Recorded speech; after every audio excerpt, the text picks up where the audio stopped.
বউ পাইয়া সুন্দর স্ত্রী পেয়ে মায়ের কথা ভুলে যেও না। অনেক সাহেব আছে মায়ের কথা ভুলে যায়, স্ত্রীর কথা অনুযায়ী মায়ের উপর অত্যাচার করে, এরকমও বহুত আছে। আল্লাহ পাক বলছেন, শোনো, وَقَضَى رَبُّكَ أَلَّا تَعْبُدُوا إِلَّا إِيَّاهُ وَبِالْوَالِدَيْنِ إِحْسَانًا। তোমার প্রভুর পক্ষ থেকে ফয়সালা হয়েছে, চূড়ান্ত সিদ্ধান্ত হয়ে গিয়েছে, আমি আল্লাহর ইবাদতের পর তোমার মা বাপের ইহসান করবে, খেদমত করবে, তাদের জন্য উপকার করবে, তাদেরকে ভালোবাসবে। আল্লাহ রাব্বুল আলামিন বলেন মা বাবার সঙ্গে কেমনে কথা বলবে, তাদের সাথে কিভাবে আচরণ করবে, আল্লাহ তাও শিখিয়ে দিয়েছেন। আল্লাহ পাক বলেন, ওয়ালা তাকুল লাহুমা ওয়া কুল লাহুমা কাওলান কারীমা। মা বাবার সাথে সম্মানজনক কথা বলো। ওয়া কুল লাহুমা কাওলান কারীমা, সম্মানজনক কথা বলো, মাথায় ঝাঁকি দিয়ে রাগ করে চোখ মোটা করে কথা বলো না। তুমি সন্তান, তোমার জন্য সবচাইতে বড় পীর তোমার আব্বা, তোমার আম্মা, ঠিক কিনা কর? ছেলের জন্য, মেয়ের জন্য, সন্তানের জন্য সবচাইতে বড় পীর কে? বাপ মা। এটা ভালো করে মনে রাখতে হবে। আপনার মাওলানা সাহেবদের দোয়া, পীর সাহেবদের দোয়া কবুল হতেও পারে, নাও হতে পারে, 50-50 সম্ভাবনা আছে, আবার সম্ভাবনা নাই। কিন্তু মা বাবার দোয়া কবুল হবে 100% সিউরিটি রয়েছে। রাসূলুল্লাহ বলেছেন 3 জনের দোয়া কবুল হবে, মুস্তাজাবুদ দাওয়াত। কয়জনের দোয়া কবুল হবে? আল্লাহ রাব্বুল আলামিনের হাবিব বলেন 3 জনের দোয়া কবুল হবে আল্লাহর দরবারে। তার মধ্যে একজন হলেন মাজলুম ব্যক্তি, যে ব্যক্তি অত্যাচারিত, যে ব্যক্তি মুসাফির, প্রবাসী, তার দোয়া কবুল হবে। আর মা বাপ যদি সন্তানের জন্য দোয়া করে, ওই দোয়া আল্লাহ রাব্বুল আলামিনের দরবারে মঞ্জুর হয়ে যায়।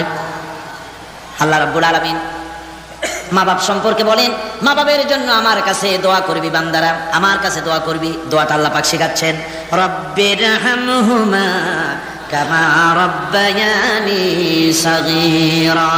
পড়েন সবাই, রব্বিরহামহুমা কামা রব্বায়ানি সাগীরা। একটু জিকির করেন, লা ইলাহা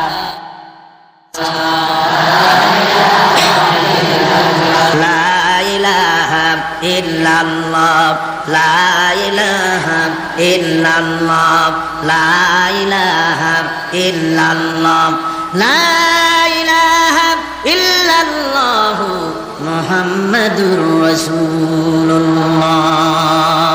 আমার ভাইরা, আল্লাহ পাক শিখাচ্ছেন, বান্দা তোর মা বাবার জন্য আমার কাছে দোয়া কর। আল্লাহ রব, আয় আমার প্রভু, আমার মা বাপ যেমন ছোটবেলায় আমাকে স্নেহের কোলে লালন পালন করেছে, আয় আমার আল্লাহ তুমি আমার মা বাপকে তোমার রহমতের কোলে লালন পালন করো। আল্লাহ শিখাই দিয়েছেন। আমার ভাইরা, প্রত্যেক নামাজের পরে এই দোয়াটা ভুলে যাবেন না। ভুলে যাবেন? ভুলে যাবেন? আমার ভাইরা, আমার বোনেরা, সবাই প্রত্যেক নামাজের পরে পড়বেন, রব্বিরহামহুমা কামা রব্বায়ানি সাগীরা। এই দোয়া করতে কেউ ভুলে যাবেন না। আল্লাহ রাব্বুল আলামিন বলে, বান্দারে وَوَصَّيْنَا الْإِنسَانَ بِوَالِدَيْهِ إِحْسَانًا حَمَلَتْهُ أُمُّهُ كُرْهًا وَوَضَعَتْهُ كُرْهًا। আল্লাহ পাক বলেন, আমি পৃথিবীর সমস্ত মানব মণ্ডলীকে উপদেশ দিয়েছি, মা বাপকে সম্মান করো, শ্রদ্ধা করো, তাদের উপকার করো। তার কারণ হলো তোমার মা তোমাকে গর্ভে ধারণ করেছে অত্যন্ত কষ্টের সাথে। আল্লাহ বলতেছেন, মা তোমাকে গর্ভধারণ করেছে অত্যন্ত কষ্টের সাথে, এরপরে তোমাকে ডেলিভারি করেছেন অত্যন্ত কষ্টের সাথে, তোমাকে ডেলিভারি করেছেন।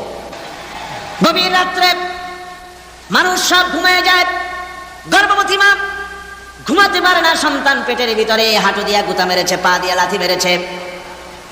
মা চরম শীতের রাত্রে, প্রচন্ড শীতের রাতে গায়ের লেপটা সরাই দিয়া মা একবার দাঁড়ায়, আর একবার বসে, একবার দেওয়ালের সাথে হেলান দিয়া দাঁড়ায়, কষ্ট করে রাতটায় কাটায় দেয়।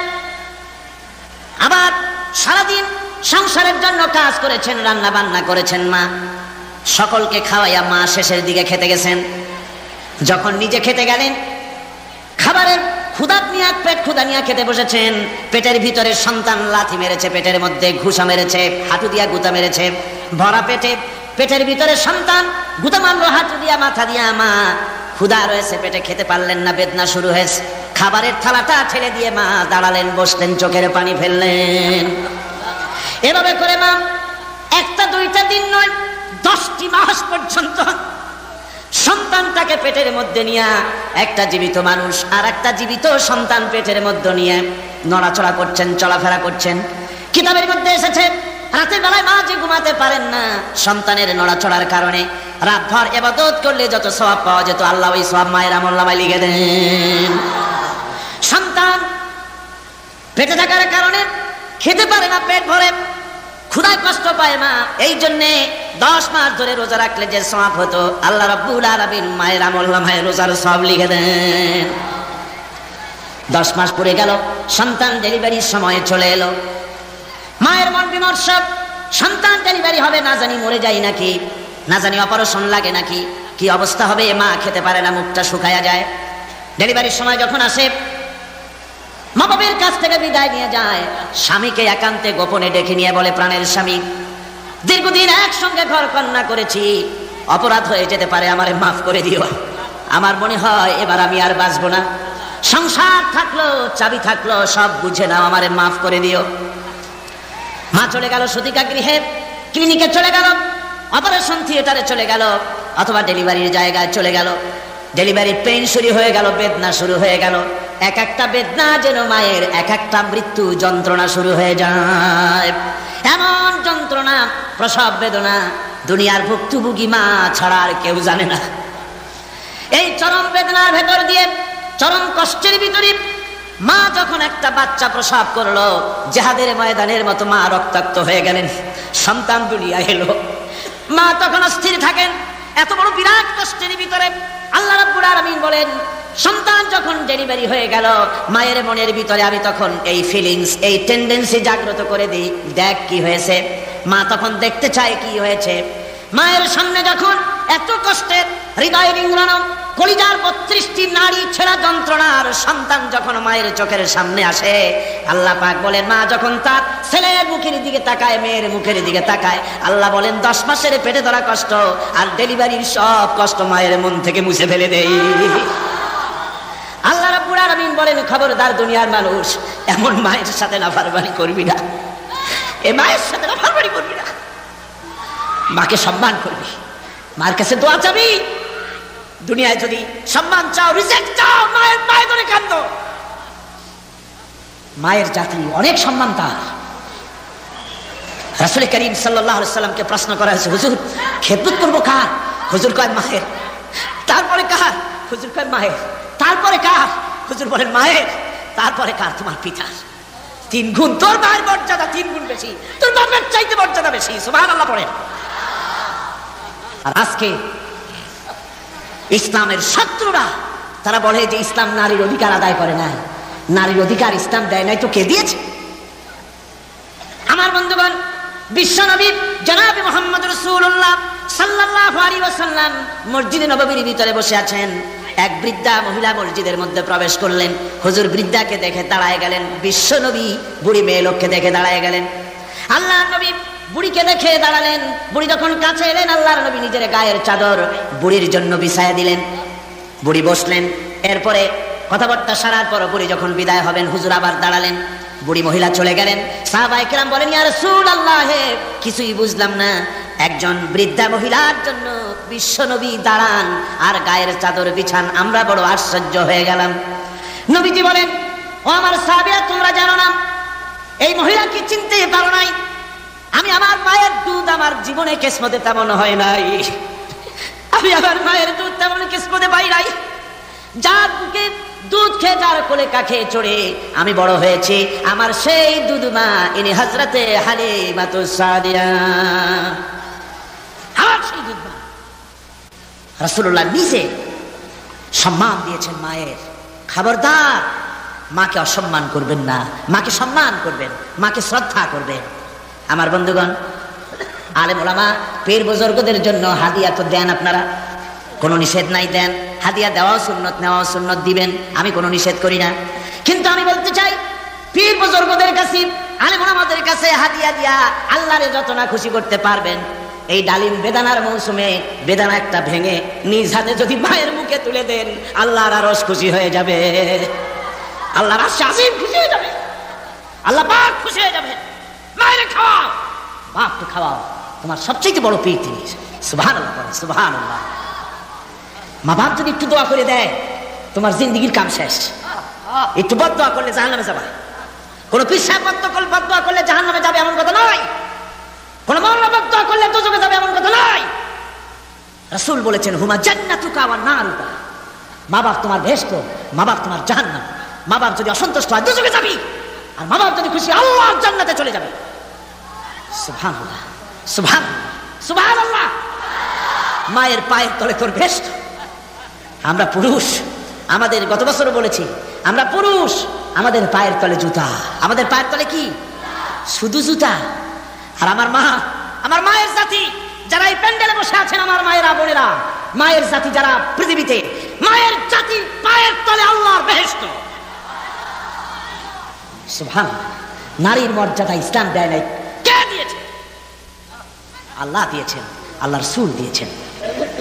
আমার বন্ধুগণ, হযরত বাইজিদ বুস্তামি, ছোট্ট বাচ্চা ছেলে, গভীর রাত্রে মা অসুস্থ, পানির পিপাসায় জেগে উঠেছেন। বাবারে পিপাসায় শেষ হয়ে গেলাম, পানি দাও। ছেলে ঘরের ভিতরে পানি না পেয়ে বাইরে দৌড়াদৌড়ি করলেন। অনেক দূর থেকে পানি নিয়ে এসে দেখেন মা ঘুমায় গেছেন। পানি নিয়ে দাঁড়ানো পৌষ মাস, মাঘ মাসের শীতের রাত, ফজরের সময় মায়ের ঘুম ভেঙে গেল। তাকিয়ে দেখেন বাইজিদ দাঁড়ানো, হাতে পানি থরথর করে কাঁপছে। জিজ্ঞাসা করে, বাইজিদ তুমি দাঁড়ানো কেন? ছোট্ট বাচ্চা বলে, মা পানি চেয়েছিলে তুমি গভীর রাত্রে, পানি ঘরে ছিল না, অনেক দূর থেকে আনতে হয়েছে। মা বলছে ঘুমাও নাই কেন গ্লাস থুইয়া? বাচ্চা বলে ঘুমাই নাই, তুমি যদি আবার পানি চাও সময় মতো যদি দিতে না পারি মা তোমার কষ্ট হবে, এই জন্য ফজর পর্যন্ত আমি দাঁড়ায় আছি, কখন তুমি পানি চাও। মা হাতের থেকে পানি নিয়ে পান করলেন। বাইজিদকে বিছানার উপরে আরাম করে কম্বল দিয়ে ঘুম পড়াইয়া দিলেন। হযরত বাইজিদের মা উযু করে ফজরের নামাজ পড়ে সিজদায় চলে গেলেন। চিৎকার মেরে কেঁদে বলেন, আমার রব, আমার আল্লাহ, আমি আমার বাইজিদের মা, আমি মা হয়ে বাইজিদের জন্য দোয়া করি। বাইজিদ আমার জন্য আজকে যা করেছে, আমি মা, আমার কলিজা ঠান্ডা হয়ে গেছে। হায় আল্লাহ, আমি বাইজিদের জন্য দোয়া করি, তুমি তাকে সুলতানুল আরিফিন বানাইয়া দিও। মঞ্জুর হয়ে গেল আল্লাহ পাকের কাছে দোয়া। আমার ভাইরা, আল্লাহ পাক বলছেন খবরদার, আমার ইবাদতের পরে মা বাপ, আল্লাহর ইবাদতের পরে কারা? মা বাপ। মা বাপকে সম্মান করো, শ্রদ্ধা করো, মোহাব্বত করো, কিসমত খুলে যাবে, কিসমত খুলে যাবে। মা বাপকে সম্মান করো। হযরত আবু হুরায়রা রাদিয়াল্লাহু তাআলা আনহু রাসূলের সামনে এসে কাঁদতেছেন। হুজুর বলছেন, আবু হুরায়রা কাঁদো কেন? কাঁদো কেন? রাতের বেলা কাঁদো কেন? হযরত আবু হুরায়রা বলছেন, হুজুর আমাকে মা মেরেছেন। হুজুর বলছেন, মা মারলো কেন? কোন অপরাধ করেছো? কোন গোস্তাখি করেছো? আবু হুরায়রা বলছেন, না হুজুর, কোন গোস্তাখি করি নাই। তবে মারলো কেন?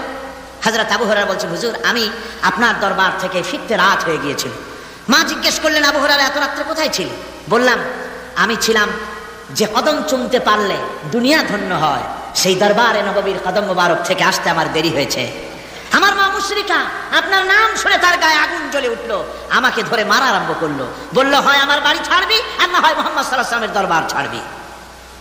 আমি বললাম, আমার মা, তুমি বুড়ি মানুষ, তোমার গায়ে যত শক্তি আছে সমস্ত শক্তি দিয়ে আমারে পিটাও, আমারে মারো।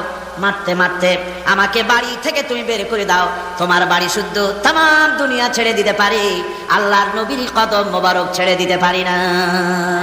হুজুর, আমার মা আমাকে গলা ধাক্কা দিয়ে বের করে দিয়েছেন। হুজুর বলছেন, আবু হুরায়রা তোমার মা তোমাকে মেরেছে, তুমি আমার কাছে নালিশ করছো?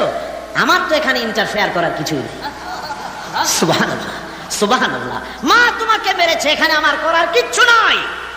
বিশ্ব নবী বলছেন, এত বড় পাওয়ারফুল নবী, লেজিসলেটিভ পাওয়ার, সারে আল্লাহ তাকে বানিয়েছেন শরীয়ত প্রণেতা। কোরআন শরীফ, কোরআন শরীফে শুধু হালাল ও হারামের, হালাল এবং হারামের, বৈধ এবং অবৈধের সীমারেখা শুধু কোরআনই ঠিক করেন, রাসূলের জন্য আল্লাহ ছেড়ে দিয়েছেন।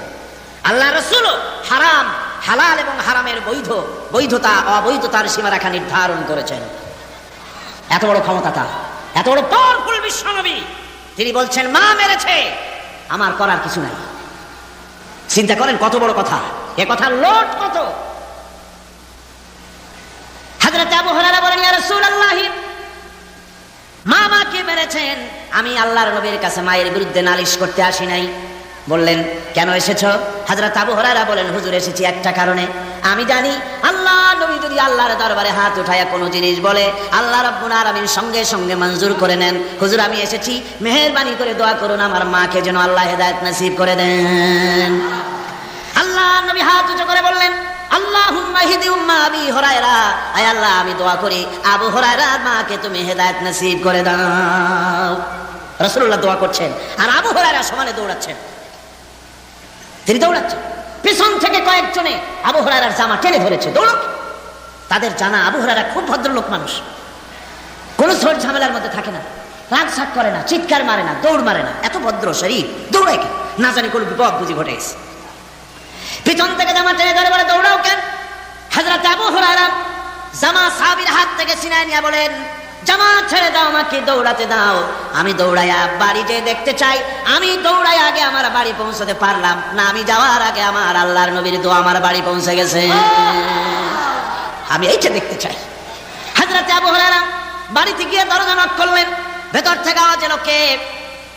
হযরত আবু হুরায়রা বলেন, মা আমি তোমার আবু হুরায়রা ফিরে এসেছি। মা বলছেন, বাবা অপেক্ষা করো, দরজা খুলতেছি। হযরত আবু হুরায়রা বলেন, মায়ের গলার আওয়াজের ভিতরে শিরকিয়াতের কর্কশতা পেলাম না, মায়ের গলার আওয়াজের ভিতরে তাওহীদের গন্ধ পেলাম। আমার মনে হলো নবীজির নিক্ষিপ্ত তীর তার নিশানায় পৌঁছে গেছে। কিছুক্ষণ পর মা আমার বেরিয়ে এলেন, মাথা থেকে চুলের থেকে বুড়ি মানুষ, সাদা চুলের ভিতর থেকে পানি পড়তেছে। মা বলল, বাবারে তোমারে মারার পর আমি বড় অনুতপ্ত হয়েছি, অনুশোচনা করেছি, আমি গোসল করেছি, মনে মনে ভাবলাম আমার ছেলে তো কোনো খারাপ জায়গায় যায় নাই, কেন তারে মারলাম, আমি বড় লজ্জায় পড়েছি তোমারে মেরে। ও আমার আবু হুরায়রা, আমি গোসল করেছি, পবিত্র হয়ে গেছি, জলদি করে আমাকে নিয়ে চলো বিশ্ব নবী জনাবে মুহাম্মদুর রাসূলুল্লাহর দরবারে। হযরত আবু হুরায়রার মা ঘোষণা করলেন, আশহাদু আল্লা ইলাহা ইল্লাল্লাহু ওয়াহদাহু লা শারীকা লাহু ওয়া আশহাদু আন্না মুহাম্মাদান আবদুহু ওয়া রাসূলুহু। আমার ভাইরা, মা বাপ সবচেয়ে সম্মানের জিনিস, আল্লাহর ইবাদতের পরই মা বাপের খেদমত করতে হবে। আল্লাহ পাক বলছেন, বান্দারে দেখ, মায়ের পেট থেকে আনলাম, মায়ের বুকের মধ্যে মহব্বত পয়দা করলাম, এত মহব্বত দিলাম তোর উপরে, যে কোনো বিদেশে যান, যেখানে যান, বাড়িতে ফিরলে পরে সকলে ছেলে মেয়ে ভাই বোন সবাই দেখবে সুটকেসে আমার জন্য আনছে কি, সবাই চিন্তা করবে আমার জন্য কি এনেছে। একমাত্র মা সন্তানের মুখের দিকে তাকাবে কখন খাইছে সে। সুবহানাল্লাহ, সুবহানাল্লাহ, আমার বাসার মুখখানে শুকনা, তুই বুঝি আজকে কিছু খাইস নাই। বিদেশে যেসব সন্তান থাকে, মা কাটা কবুতরের মতো ছটফট করে। আমার ছোটবেলার কথা আমি দেখেছি, সরসিরা মাদ্রাসা পড়তাম, আব্বা টাকা দিতেন মাদ্রাসায় যাওয়ার সময়, আবার মা আবার মুরগির ডিম বিক্রি করা, বিভিন্ন জিনিস বিক্রি করা বা বাজার করা পয়সা, উদ্বৃত্ত কিছু পয়সা আব্বার অজান্তে আমার হাতের মুঠার মধ্যে দিয়ে দিতেন।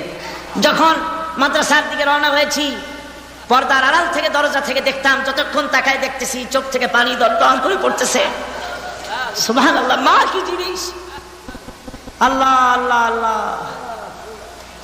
বিদেশে যদি কারো সন্তান মারা যায় সবার জানা লাগে। কবি বলতেছেন, বিদেশে বিরাজ্যে যার পুত্র মারা যায়, পশু পক্ষী না জানিতে আগে জানে মায়। মায়ের কলিজার তারে টান লেগে যায়, মা বুঝতে পারে আমার সন্তানটা নাই। আহারে মা! আমার বন্ধুগণ, মা যার বেঁচে আছে বেয়াদবি করেছেন, পাও ধরে মাপ নিয়ে নেবেন, পাও ধরে মাপ নিয়ে নেবেন। মা তো পা ধরে দেখবেন মাফ করে দিবে। সুবহানাল্লাহ, সুবহানাল্লাহ, কত দরদ তার বুকের মধ্যে।